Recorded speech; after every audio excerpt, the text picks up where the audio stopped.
그런 공연한 이제 이것을 이 몸을 나라고 여기게 되면 그런 허망한 망상이 일어난단 말이죠. 죽음은 어쩌지? 죽음, 이거 생각이에요. 생각. 내가 허망한 생각이 만들어낸. 태어남, 이것도 생각이에요. 생각. 12연기에서 그렇게 말하고 있잖아요. 생, 유생, 노사가 다 망상이에요. 12연기는 다 멸해야 될 거라 그러잖아요. 생에 따르는 망상, 늙고 병들고 죽는다는 노병사라는 망상, 그거를 깨뜨려야 괴로움이 소멸한다는 거거든요. 그게 다 망상이라는 거거든요.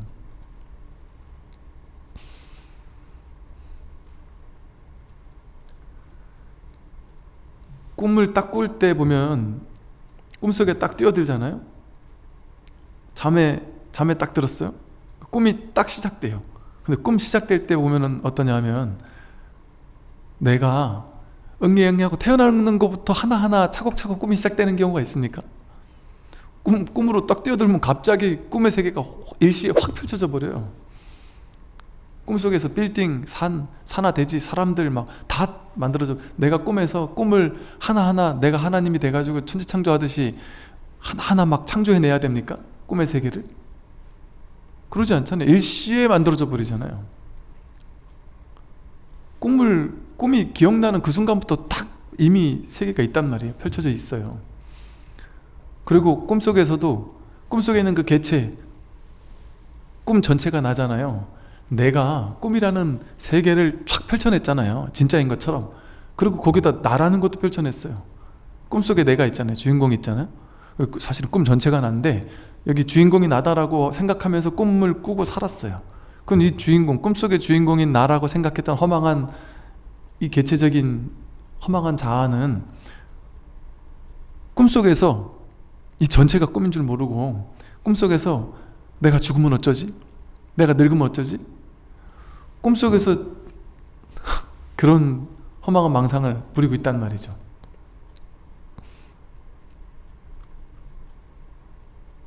이 세상도 사실은 그냥 생각으로 따지지 말고 리얼 팩트로 진짜만 상대한다면, 진짜로 내가 경험한 것을 진짜로 본다면, 경험한 것을 보는 건 또 진짜로 보는 게 아니죠. 진짜로 보는 거는 과거 경험한 걸 보는 것도 진짜로 보는 게 아니에요. 그것도 기억이고 생각이잖아요.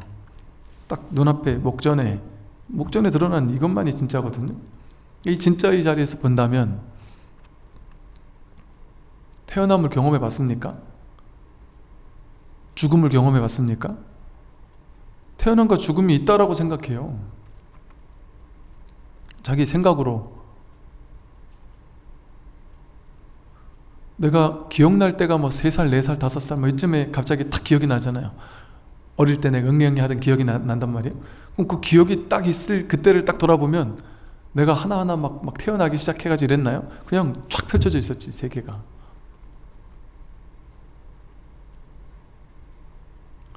내 앞에 이 세계가 이렇게 확 펼쳐져 있는 거예요. 근데 내가 아르마리 분별심 식을 가지고 만법 유식이라 해가지고, 만법이라는 건 이 세상 모든 것들, 삼라만상 모든 것들이 소리거든요. 모든 것들은 오로지 식뿐이다. 내가 허망한 망상으로 만들어낸 허망한 세계일 뿐이다 이거예요. 나도 세계도 그냥 식작용이다. 그러니까 실제 바깥에 대상이 있고 여기 내가 있는 게 아니라 하나의 식일 뿐이다. 근데 그것을 여기 있는 보는 나를, 보는 측면을 뭐 견분이라고 하고, 보이는 측면을 뭐 상분이라고 하잖아요.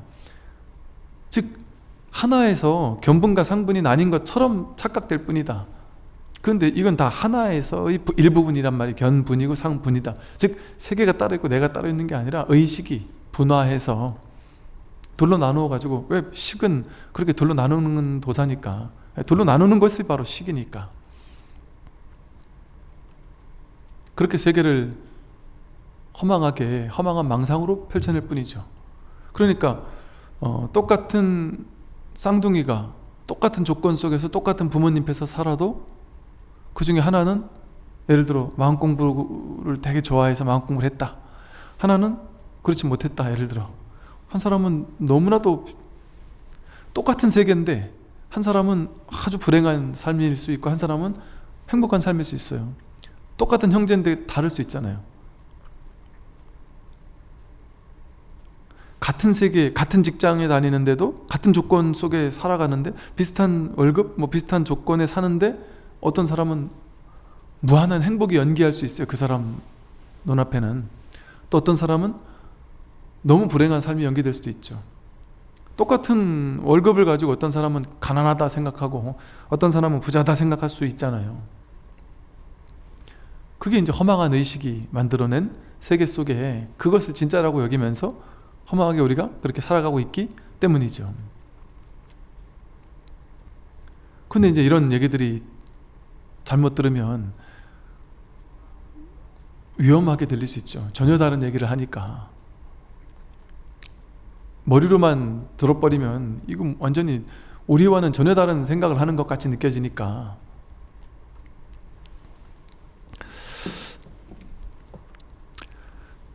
원래는 무위여서 어떤 특별할 것도 없다. 특별한 거는 없어요. 그냥 하나의 일밖에 없어요. 뭔가 특별하다 하면은 그건 따로 특별한 뭔가가 생겨나는 거잖아요. 그냥 일 없는, 그냥 늘 이러할 뿐이다.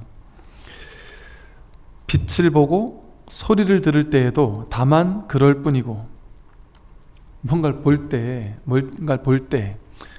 사람들이 자기 분별을 주인으로 삼다 보니까 분별심을 우리 심왕이라고 했어요. 식을 심왕이라고 그래. 마음의 왕. 마음 하면 분별심이 자기 마음인 줄 착각하며 살다 보니까 분별심을 가지고 눈으로 보면서 안식, 보는 의식을 쫙 펼쳐내요. 그래가지고 사람들마다 자기 의식이 업식이라 그러잖아요. 경험에서 만들어진 식, 그 업식이 어떤 식으로 집적되어 있느냐, 이 오치원이라는 나아가 어떤 경험을 통해서 어떤 의식이 집적되어 있느냐, 쌓여 있느냐, 아래아 식 속에 이 식이 얼만큼 어떻게 쌓여 있느냐, 이 쌓여 있는 나를 나라고 착각하고 산다 그랬죠. 그걸 오치원이라고 한다 그랬어요. 색수상행 식. 근데 그 마음의 가장 중요한 게 식이잖아요. 그러니까 이 식이 어떻게 쌓이냐에 따라서 어떤 사람은 자기 식에 걸러서, 이건 색안경처럼 이거에 걸러서 세상을 보는 거죠. 그러니까 똑같이 세상을 눈으로 보는데 어떤 사람은 막 빛나게 아름다운 세상을 바라보고요. 어떤 사람은 정말 이 살기 힘든 괴로운 세상을 볼 수도 있어요.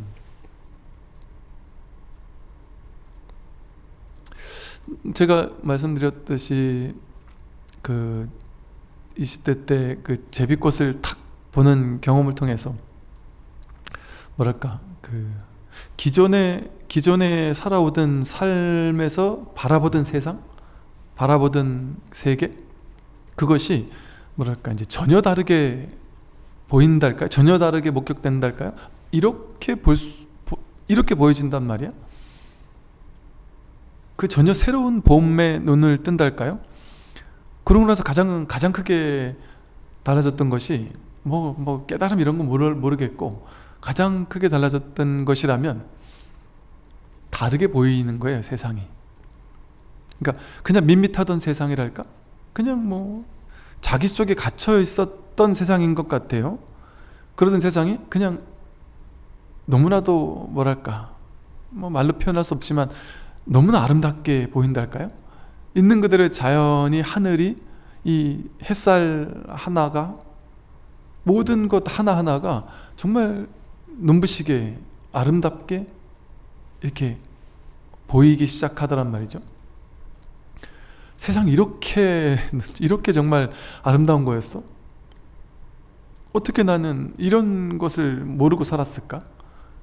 제가 그때 써놓은 글들을 읽어보면 이런 얘기들이 있어요. 그때 그러고 나서 그때 제가 이제 봄에 그런 걸 느끼다 보니까 그 봄이 떠나가는 게 너무 아쉬웠어요. 왜? 그 봄이 나에게 이런 것들을 선사해 준 건 줄 알았나 보지, 아마도. 너무 아쉬웠는데 여름이 되니까 난생 처음 보는 이 초록의 푸르름이 저를 감동시키는 거예요. 그리고 가을이 됐더니 난생 처음 보는 이렇게 아름다운 그 단풍들이 막, 참, 이런 아름다움이 있었고 세상은 이렇게 아름다운 곳이구나. 그해 가을 제가 그 단풍이 떨어질 때 너무 아쉽더라고요. 단풍이 한참 막 피치를 올릴만 할 때 꼭 비가 내려요. 그 단풍 후두둑 떨어뜨릴 때 너무 가슴이 아프고, 또 바람이 막 쌩쌩 불어서 후두둑 앗아가 버려요. 너무 아쉽더라고요. 그런데 이 아름다운 낙엽이 다 떨어지면 내가 누리던 그 아름다움은 사라지겠구나 하는 망상을 부렸는데, 겨울에 그 앙상한 가지를 올려다볼 때 그 파란 하늘 위로 앙상한 가지가 이렇게 있을 때, 그 겨울의 아름다움은 이 봄, 여름, 가을의 아름다움과는 이걸 또 달리하는, 겨울의 아름다움이 너무 좋더라고요.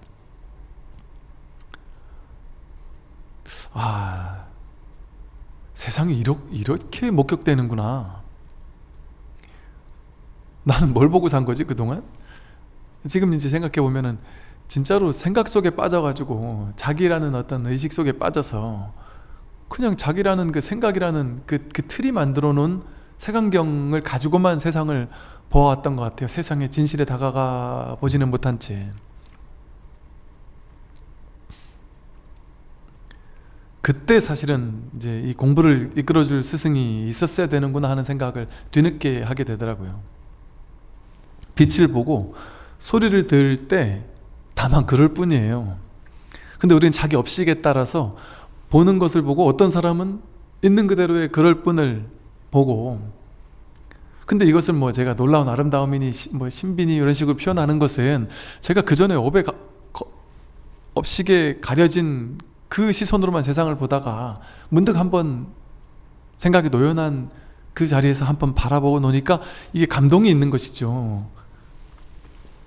근데 그 감동이 이 진실의 진짜는 아니란 말이에요. 그 감동이 사라진달까? 그러고 나면 그럴 뿐인 거예요. 그럴 뿐. 볼 뿐인 거죠. 감동이라고 하는 것은 그냥 그 당시 어떤 느낌이 그랬다라는 것이고, 그럴 뿐인 것이죠. 그런데 사람들은 그럴 뿐으로 보지 못해요. 그럴 뿐이라는 건 볼 뿐이죠, 그냥. 그런데 사람들은 자기 업식대로 본단 말이에요. 그러니까 똑같은 세상을 보면서도 우울하다, 외롭다, 세상은 왜 이렇게 희뿌연가, 이런 세상을 바라보고, 또 자신이 막 기쁜 일이 있고 행복한 일이 있어가지고 막 부흥 뜰 때는 세상이 막 괜히 눈부시게 아름다운 것 같아요. 자식이 막 사고 치는 것도 아름다워 보이고, 남편이 막 술 마시는 것도 아름다워 보이고, 옛날 같았으면 한마디 할 것도 다 그냥 막 받아들여 줄 수 있을 것 같고, 마음이 막 갑자기 넓어져요. 자기 업 따라 사니까. 그러니까 그런 업식에 물들어 사니까, 이게 미세하게 남편이나 자식한테 화를 낼 때 가만히 들여다보면 나도 모르지만 내가 마음이 닫혀 있을 때, 마음이 열려있지 않을 때, 그럴 때, 혹은 막 안 좋은 일 생겼었거나 이럴 때 나도 모르게 화도 더 잘 내고요, 막 신경질도 더 부리고 히스테리도 더 부리고 그러거든요. 근데 내가 마음이 활짝 열려있고 뭔가 막 이렇게 기분이 좋고 기쁘고 이럴 때는 다 받아들여 줄 수 있을 만큼 막 넓어지기도 하죠. 소리를 들을 때도 마찬가지죠. 어떤 소리를 듣고 자기 업 따라, 업식 따라, 자기 생각 따라, 상황 따라, 조건 따라 똑같은 소리를 듣고 어떨 땐 좋아하고 어떨 땐 싫어하고, 자기가 해석해서 그 소리를 듣고 그 소리에 끌려다닌단 말이에요.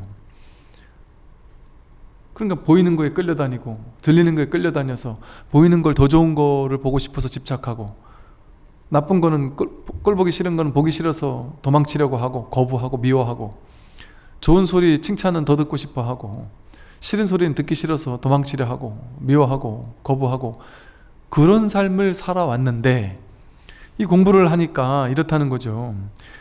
빛을 보고 모양을 보고 소리를 들을 때도 다만 그럴 뿐이다. 다만 그럴 뿐이다. 좋게 보거나 나쁘게 보는 게 아니고, 집착하려는 의도를 가지고 보거나 거부하려는 의도를 가지고 보고 듣는 것이 아니라 다만 그러할 뿐이다. 옷 입고 밥 먹을 때도 그저 그럴 뿐이고,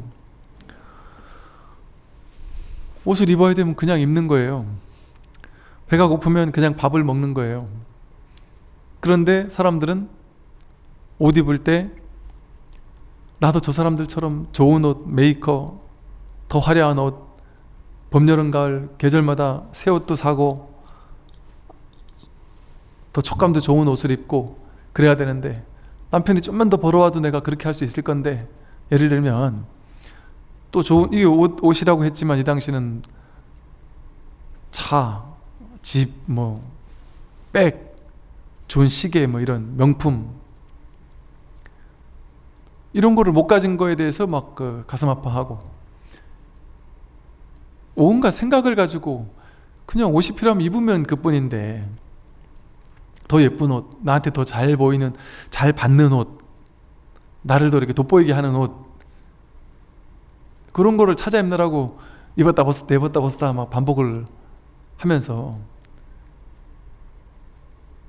그 연예인분들 이렇게 보면은 그분들은 어쩔 수 없이 외부에 보여지는 것이 되게 이렇게 신경을 더 쓸 수밖에 없잖아요. 그러니까 그런 분들이 참 번뇌가 심하지 않겠나 싶어요. 그러니까 그런 분들이 막 공황장애가 오고 불안장애가 오고 하는 것도 쉬 납득이 가요. 그렇게 바깥에 보이는 시선 이런 거에 휘둘리고 살 수밖에 없으니까. 밥 먹을 때도 그냥 먹으면 되는데 더 맛있는 것, 어떻게 하면 더 맛집, 더 비싼 거,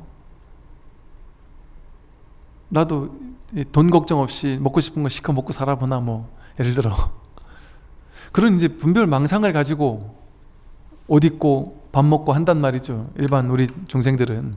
그러나 옷 입을 때 그저 그럴 뿐이고, 밥 먹을 때 그저 그럴 뿐이고, 똥 누고 오줌 눌 때도 그저 그럴 뿐이다.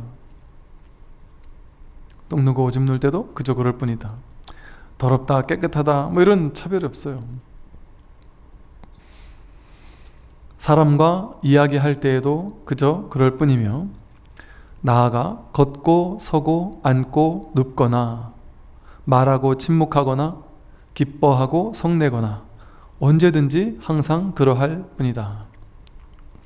사람을 만나 이야기할 때 우리는 그 사람과 자꾸 이렇게 비교하게 되거든요.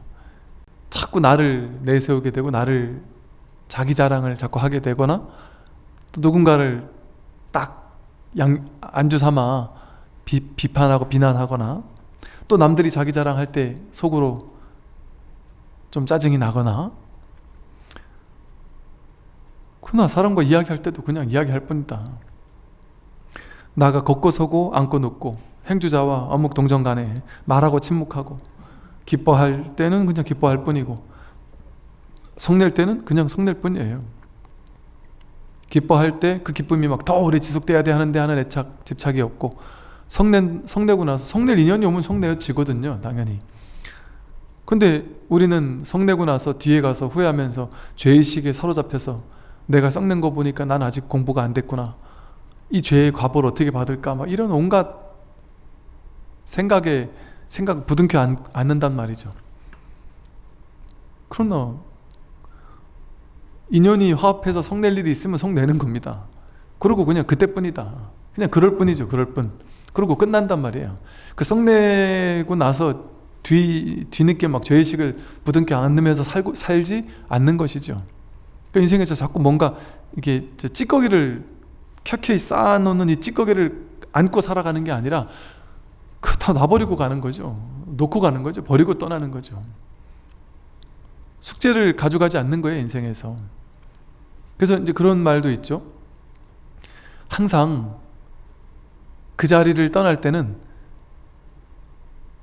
그 자리에서 만들어진 쓰레기는 다 비우고 떠나가라. 업장에 찌꺼기를 만들지 마라. 다음에 언젠가 받아야 할 어떤 업보의 잔재? 이런 거를 마음으로 붙잡고 가지 마라. 그러니까 털고 가라 이러는 거죠.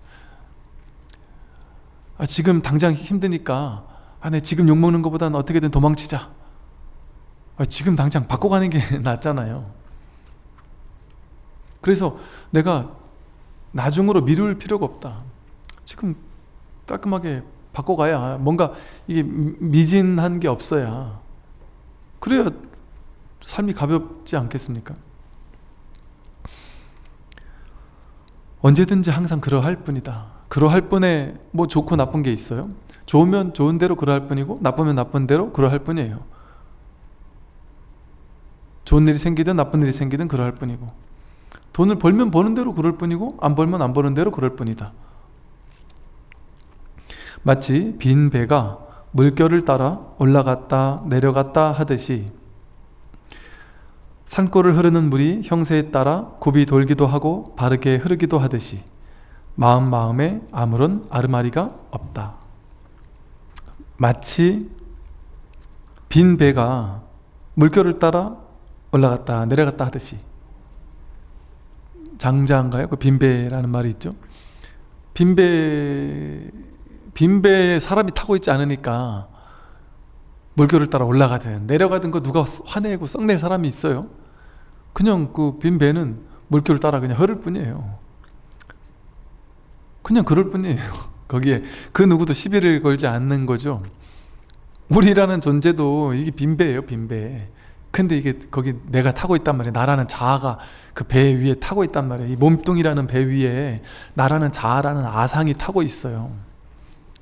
그러니까 이 존재가 빈배가 돼버리면 올라가든 내려가든 상관없거든요. 좋은 일이 생기든 나쁜 일이 생기든 남들이 칭찬을 하든 욕을 하든 상관이 없는데, 내가 그 빈배 위에 올라타가지고 아상 에고라고 하는 허망한 자아관념을 자기가 만들어 놓고 나니까, 그래 이걸 나라고 오온을 그냥 딱 취해서 오치온으로 붙잡아 놓고 그걸 나라고 생각하니까 뱃속에 사람이 있단 말이에요. 잔뜩 업장을 짊어진 사람이 있어서 올라가고 싶은 마음도 냈다가 내려가고 싶은 마음도 내는 사람이 있단 말이에요. 근데 나는 올라가고 싶은데 물결 따라 내려가지면 막 화를 내면서 짜증을 내는 사람이 그 뱃속에 타고 있으면 계속 괴로울 수밖에 없어요. 그런데 우리라는 아상이 몸 육체라는 배를 타고 있을 때, 빈배가 되지 못할 때는 그 배에 올라탄 그 아상 에고는 흐름을 타고 가려고 하지 않아요. 맡기고 가려고 하지 않아요. 초기 불교 경전에 보면은 수행자는 마른 통나무가 물 위에 떠가는 마른 통나무처럼 살아라, 이런 표현이 있거든요. 마른 통나무가 물결 따라 그냥 턱 내맡기고 가듯이 살면 되는데, 이 장자의 빈배처럼 살아가면 되는데, 거기 이제 내가 배 위에 선장이 되어가지고 배를 막 아름답게 꾸미려고 하고, 막 양갈래길이 나오면 이 배의 방향을 돌려서 저쪽으로 가려고 하고, 올라가면 내려가고 싶어 하고, 내려가면 올라가고 싶어 하고, 옆에 다른 배보다 더 좋은 배를 만들려고 하고, 목표 지점까지 언제까지 닿아야 된다고 하고 하면서 그 배의 선장이 되어가지고 내가 그 배를 끌고 가려고 한단 말이에요. 그러면 유의 조작이 시작되죠. 배는 어차피 인연 따라 갈 건데 내가 막 기를 쓰고 그 뱃머리를 돌리려고 막 애를 쓴단 말이에요. 그러니까 나라는 게 이 빈배의 주인이 되어서, 부처님께서 말씀하신 법문에는 육체가 아니라 그러잖아요. 육신이 아니라 법신이다 이러잖아요. 법신. 이 육신이 아니라 법신이 진짜 주인인데, 이 허공과도 같은 이 허공성인 법신이 진짜 주인이지 육체가 진짜 주인이 아니다. 육체는 그냥 빈 배일 뿐이다. 근데 거기 내가 올라타가지고, 나란 아상이 올라타서 그걸 주인 삼아서 이래라 저래라 하면, 배는 어차피 여기서부터 이렇게 흘러가지고 여기까지 바다로 갈 거거든요. 한번 내버려두면 그냥 바다로 갈 건데, 가는 동안 이렇게 가는데 자기 생각이 일로 가면 안 돼, 절로 가야 돼, 절로 가는 줄 착각하는 거예요. 자기는 절로 가는 게 더 성공할 줄 아는 거예요.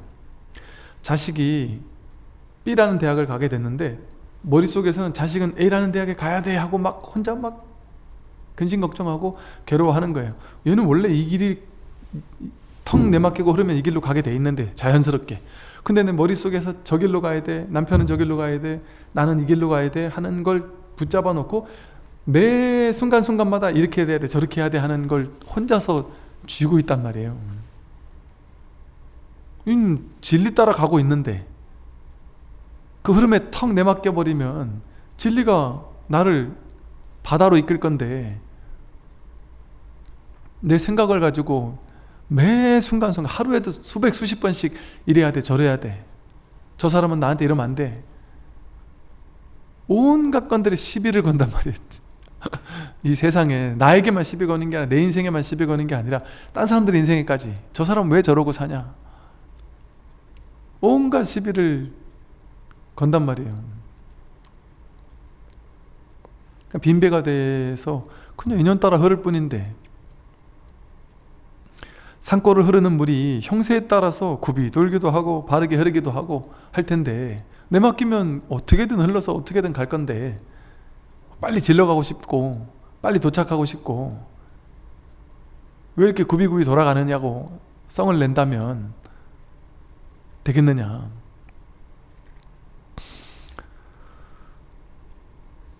마음에는 이렇게 아무런 아르마리가 없다. 이 빈배가 돼버리면 마음에 그것도 아르마리가 없어요. 이래야 된다, 저래야 된다, 이것이 옳다, 저것이 옳다, 이것만이 좋은 일이다, 저것만이 나쁜 것이다, 나는 이렇게 살아야 돼, 나는 저렇게 살아야 돼, 알 수 없어요. 어떤 일을 하고 조금 나쁜 일을 해서라도 내가 진급해야 돼 이랬는데, 그래서 막 과도하게 무리를 해서 진급을 했다. 근데 그 복을 괜히 나쁜 짓을 해가면서까지 써먹느라고 진급을 했다. 그러면 나는 거 봐라, 가만히 내뒀으면 안 됐을 거야, 내가 이런 짓을 했으니까 그래도 내가 됐지 하고 좋아하겠지만, 그렇게 복덕을 다 써버렸기 때문에, 혹은 그렇게 악업을 지었기 때문에, 그러고 나서 오히려 그 다음 갑자기 뭐 몸에 병이 난다든지, 오히려 사람들한테 막 더 안 좋은 일에 연루돼가지고 막 감옥을 간다든지, 예를 들면 그런 일도 있을 수 있거든요. 그럼 본인은 억지로 애써가지고 막 됐다 해가지고 됐다고 생각하지만 그게 진짜 된 걸까요? 혹은 막 크게 애쓰지 않고 그냥 인연 따라 맡기겠다, 내가 막 괜히 무리하면서까지, 괜히 막 남들 막 괴롭히면서까지 내가 이걸 하려고 막 기를 써야 되겠느냐. 할 수 있는 최선은 다하되, 정직한 최선은 다하되, 할 수 있는 최선을, 노력은 다하고, 흐름에 크게 어긋나지 않는, 누군가를 막 상처 주지 않는, 괴롭히지 않는 선에서 최선은 다하되 결과는 내맡기겠다 하는 마음으로 살아서 떨어졌다. 그럼 떨어지는 게 진리예요. 떨어지는 게 아름다운 거예요. 그 사람은 떨어져가지고 구에서 나왔더라도 그러한 훌륭한 모습을 보고, 저는 그런 분들 여러 명 봤거든요. 삿된 짓을 너무 안 하고 정말 정직하게 법 없이도 살만한 사람, 정말 훌륭한, 그런데도 일까지 잘하는 사람, 그런 사람인데도 진급 안 돼서 떨어진 사람도 있어요. 근데 그때 심지어 있잖아요. 심지어 병사가 있잖아요. 병사가 우리 소대장님, 우리 중대장님 정말 훌륭한 사람이라고 가슴으로부터 존경을 하는, 정말 진심으로 존경을 했는데 이분이 진급이 떨어졌어요.